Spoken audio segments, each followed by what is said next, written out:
Good morning, good afternoon, good evening, good night, depending on where you are around the world. I'm Derek Dunlap, the positive marketer, and right out the gate, you can already see that this is not one of those Hollywood videos that I try to produce to, cater to the image and the my surroundings, and I try to do what everybody else is doing. I found out, as I said before on one of my other videos, that I'm more fluent. I'm more in tune with myself and my true essence of who I am.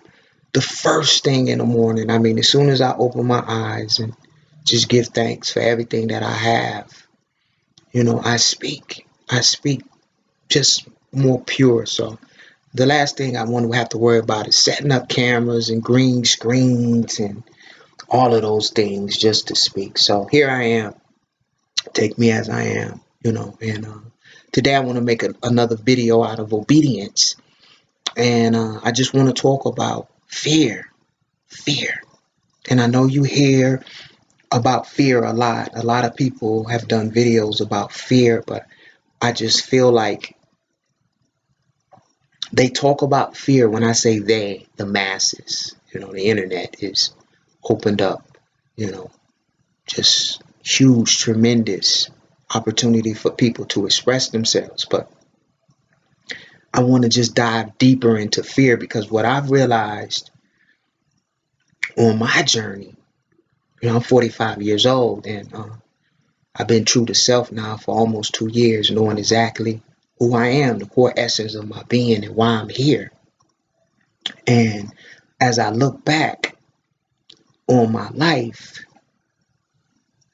everything, everything that I ever wanted in life, I mean, my deepest desires, my will, my reason, my true essence of who I am, was on the other side of fear. Really, it was on the other side of fear. And I know a lot of you want to accomplish things in life.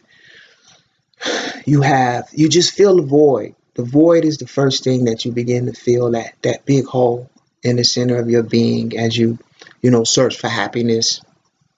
And happiness, for a lot of you, I can relate. It seems so far away. So, you know, we give our awareness to all of these physical things in this dimension. We attach a part of us emotionally to physical things, only to continuously find out that it's just temporal joy. I wouldn't even say happiness, but just temporal joy.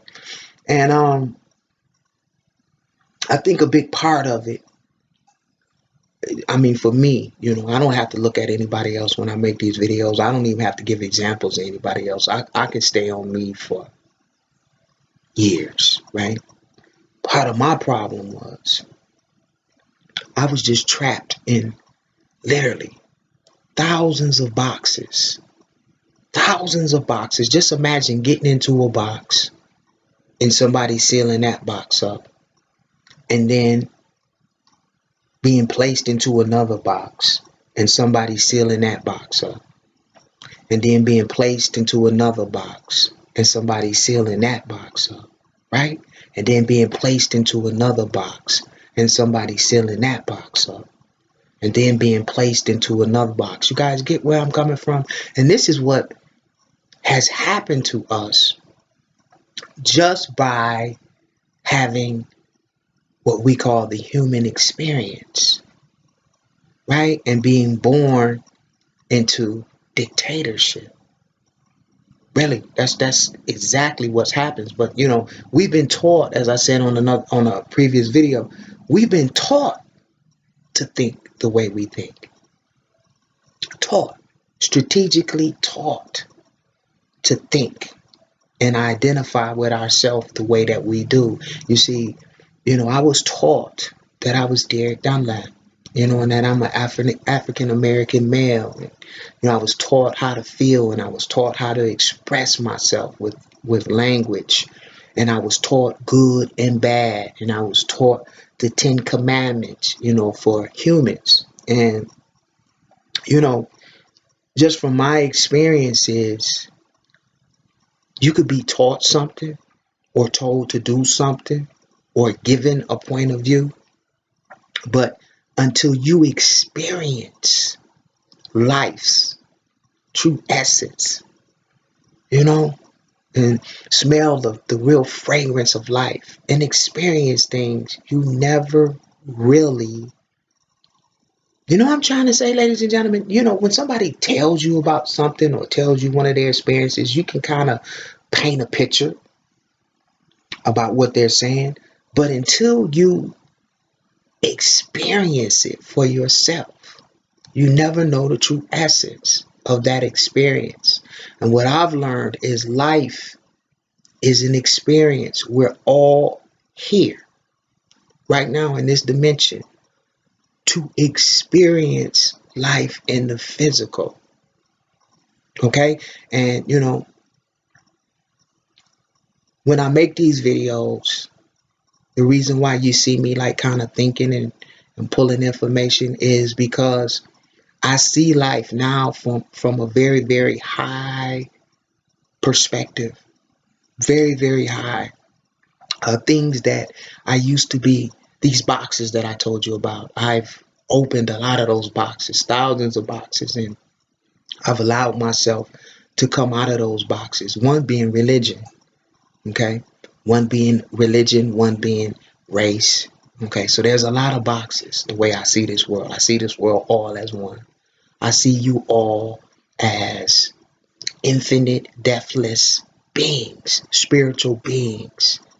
And I can also see you in your human form. But when I look at you, I don't nail you or judge you based on your human form and your emotions and your experiences. I look into the true essence of your creation, your highest aspect of your creation.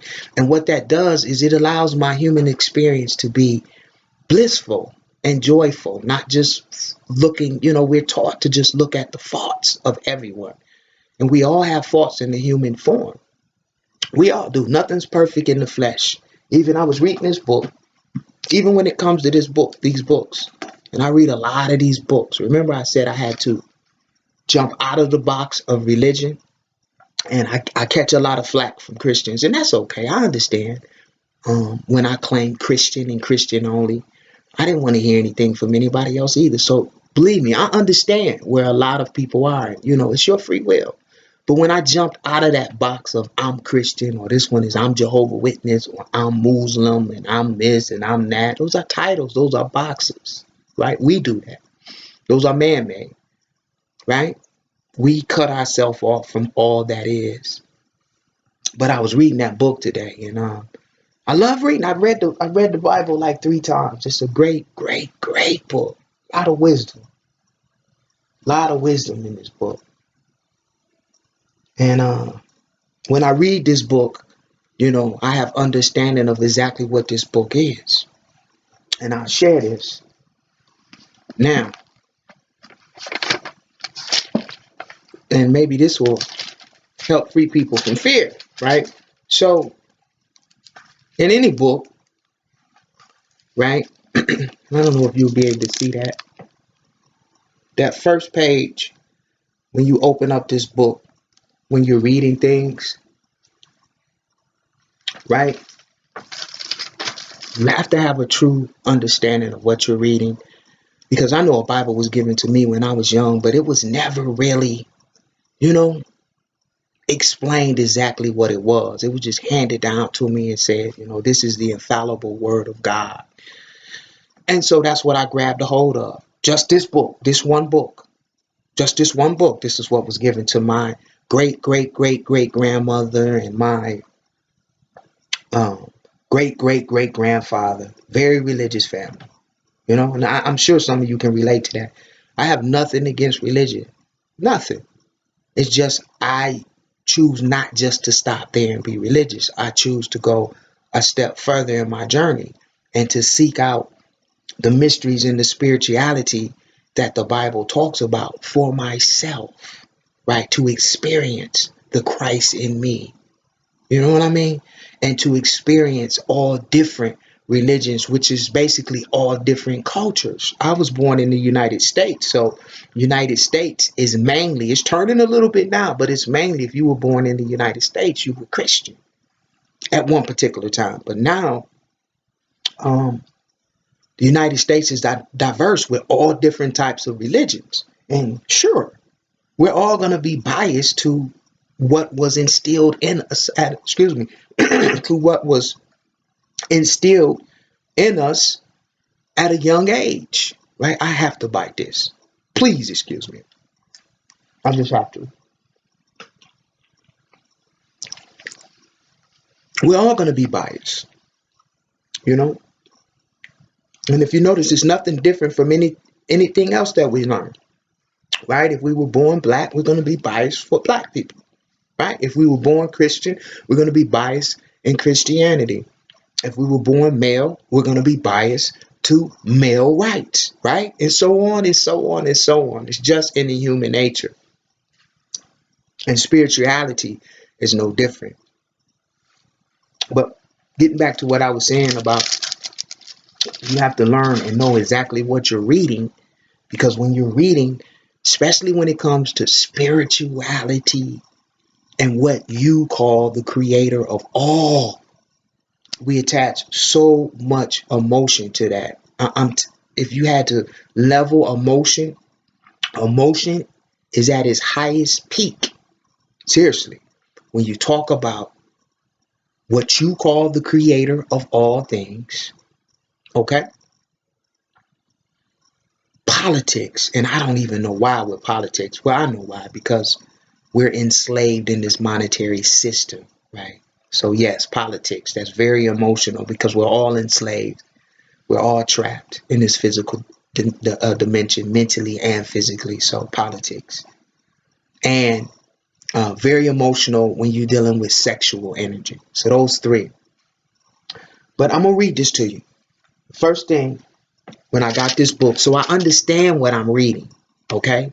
I don't have to say that this is the infallible word of God. I don't have to take anybody's word who says this is the infallible word of God. And this book, the King James Version, if you're not reading this particular book, then you're going to hell, basically. That's the emotion that's attached with it. We know that's not true, but people actually feel like that. And once again, I don't even have to say people. I too once believed if you were not reading this particular book, because it's the book that was given to me as a child, the King James Version, you wasn't reading the right book. And that's just totally a false belief system that I held on to. That was one of those boxes that I held on to for, oh man, 30 some years. Seriously. I'm just being honest. Appreciate me for being honest, okay? So this is what this book says, right? This says Holy Bible, giant print reference, right? Containing the Old and New Testaments, translated out of the original tongues, and with the former translations diligently compared and revised. Revised, right? So all of these are translations, and revised meaning it was revised through someone, preferably a human being, from their perception. Revised by His Majesty's special command. Now, who was His Majesty's, right? And don't get me wrong, I love this book. I'm not bashing this book. I love this book. This is one of my best reads. I read the Quran. I read everything. I read a lot of spiritual books. I meditate. I do it all. Now listen to this, but this is when the light bulb turned on. It says, Authorized King James Version. Authorized King James Version. It was authorized by the king at that time, and his name was James. And it'll take me a long time to explain who King James was in those times. He was a king, and the king ruled, and whatever the king said in those early days was bond, was the law. Okay, you got to understand where this comes from. It's authorized by the king, and the king was in dictatorship in those days. So if it didn't go to the king, it didn't get to the ears of the people. Now, I do understand. I'm living in this time now, and we found a way, even in this time, 2016, to get our expressions across, just like I'm doing right now. I'm just telling you my perspective, right? And they call it underground. You understand what I'm saying? Everything that the law says is the law is not fair or true to all people, right? It's the perception of the law, and the law allows things that benefits, right? Or the intent of the law is to make laws biased towards, I'll just say biased towards a certain group of people. Okay? So this wonderful book that we all have attached a lot of emotion to, whereas we're fighting wars, ladies and gentlemen, over two books, two perspectives, two books that are talking about, in a lot of cases, based on your perspective and how you receive the energy, right? The same thing, the creator of all heavens and earth and the universe, which is a spirit. And because the two cultures clash for behavioral reasons, right? One willing to die for what they believe, and the other one, I'm talking about the states, we haven't really got to that point where we would die for what we believe. I'm talking on the whole, right? I'm not there that I would die because I believe one thing and you believe another thing. I'm not there. I've risen above that. I can accept if you believe something else. You don't have to believe everything I believe verbatim. And I can still have a conversation. And I'm learning, ladies and gentlemen. I'm learning how to love those who hate me. That's why I'm still trapped in this physical body now. I think that's why I haven't passed on to the other dimensions and got rid of the physical body. I'm kind of still enslaved in my physical body because I'm learning how to love. I'm learning. Excuse me. Very, very hard. The hardest task of my life.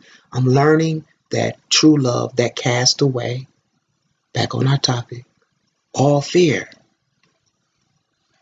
Cast out all fear. See, when you tap into this true love, from what I've experienced and from what I've been told, I've experienced, first creator of the heaven and earth, all, right? The universal God, the source is what I like to call this wonderful spirit, is love, purest love, pure love, pure love. All of our first love. It's what we're all chasing here. It's what we all desire. And you know what? I've learned to feel this energy. Even, how can I explain this? Instead of someone saying, I love you, you know what I mean? We hear that a lot. Oh, I love you. I love this. I love that. It's not the same love. Until you grasp and experience and indulge in and sit in and meditate in, right? Because that's the only way you can experience this love in the physical, is you have to sit in it. You have to visualize it. You have to be still. You have to calm the body down so you can experience the true essence and the bliss of the love from the first creator. It's already in you. All you're doing is activating it or reminding it that, hey, I'm aware that you're inside of me. And it doesn't matter what somebody writes in a book. Even what's in this book cannot separate me, right? And it's even in this book. I read it. This book says nothing can separate you from that love That love that casts out all fear. That love that will let you pick this book up and read it in a whole different perspective. You can read right through the parables. You can understand what the Christ is saying in this book to a masses. It's not a fairy tale anymore. You actually can read this book with clarity. And what's happening now is there's a lot of fear. People talk about this book leading with fear before somebody can even pick it up and experience the essence and the truth and the mysteries that are hidden in the 66 books. There's 66 books in this book, which were taken from other books. And King James said, this is what we're going to publish at this time. Everything didn't make the cut, ladies and gentlemen. Just telling you. Everything didn't make the cut. And it's okay if this is all you need, right? If this is all you need, hey, so be it. Different strokes, different folks. But in the state that I was in, being through so much in my life, I wanted everything I could get my hands on. That's the way I lived when I was a heathen. I wanted everything that could make me high. I wanted every particular clothes, and I wanted every particular car. I didn't just want one car. You understand what I'm saying? This is life. And spirituality is no difference. I didn't expect one garment, you know what I mean, to last me my lifetime. I'm 45. Could I wear the same drawers? And, no. And I'm the same way with my spirituality. I like to see things from all different perspectives, especially with the culture barriers and the language barriers. So back to our topic. Everything you want in this phase, in this dimension, the third dimension, is on the other side of your fear. You have to be willing to climb out of some of those boxes and experience what we call here life. You got to get out of your comfort zone and stop taking things that people hand to you and say, this is the way it's supposed to be from their perspective. You have to experience. How do you think you got to where you are now? Through experiences. The universal code does not say right and wrong. Right? The universal code is more like good and bad are one and the same. That's a whole nother video. Good and bad are one and the same. You have good here, right? You have bad here, but they're on the same line. If you travel on this same line from bad, you're going to end up reaching good, right? And if you're hearing good, right, which I say is the infallible one, who is all good, if you travel this line, it's on the same line. You see the line? You're going to meet bad. They're on the same line. Tall, short. One cannot exist without the others, ladies and gentlemen. So nobody is good. Nobody is good in this dimension. Nobody is infallible in this dimension. So how can you say good and bad? That was good and that was bad. It's an experience. It's from your perspective. And when you tap into your core essence of who you will understand that you are immortal and you are an eternal spirit, a star, a true star. The stars in the skies are a reflection from what's in the 7 billion people on this planet. Our core essence is our holographic image is reflecting the stars. The 7 billion stars you see in the sky are physical in these bodies. And I understand in this form, this fleshful form that I'm in right here, there's nothing good in this flesh. So don't deceive yourself and say that was bad and this is good and he's bad and I'm good and I'm Christian and I'm that. The flesh is the flesh. That's what the Christ was talking about in this book. That's why the Christ came here. The Christ, the anointed one. From the spiritual birth, not the fleshly, lustful birth. Right? Anything born out of flesh right now is cursed because the flesh is lustfully. The Christ came from an angelical birth, free of sin. And when you read this book, even Abraham, when you read this book at one particular time, the angelical beings, I just want to say, because I don't have any proof. This is just from perspective and what I've studied and what I've read and my experience in other dimensions. Okay? So what I'm saying is not infallible. What I'm saying, now this is the truth. That's not what I'm saying. I'm explaining what I've experienced. You might not have experienced it, so I'm just painting a picture of what I experienced. In the beginning, life and death was in the hands of the infallible one, gave life. Okay? Now we're in 2016, and I promise I'm going to go into this more in another video. We're in 2016 right now, and we are gods. We do have the power to create, but we're creating out of lust. Our intent in the flesh is lustful. Okay? I don't have to beat that one in. We create out of lust, which separates us from the spirituality of the infallible one, the universal God. Doesn't move out of lust. He moves, or she moves, if you want to attach a sex to it, right? Out of love, pure love. That pure love that casts away all fear. And that's our immortal destiny, to return to our first love. And guess what? You got eternity to do it, because you never die. Flesh gonna die, but the true core essence of who you are, your awareness, your soul will never die. Experience life here and look at life from a higher perspective, and don't just accept what people tell you. Even this video, experience things, climb out of some of the boxes so some light can get through to you. Okay? There's many ways that lead to destruction. This is true. We experience that every day. Define destruction. Look up the word, understand the word, before you just attach a bunch of emotion to destruction. I love you guys. It's Derek Thunder. I'm going to climb out of bed and begin my day. I lead with love, and I'm learning. And that's why I always say, I love you just the way you are. You don't have to change anything. You're already immortal. You're already deathlessness. You just have to tap into it. I'm not teaching anything. I'm just reminding you of who you already are. Peace.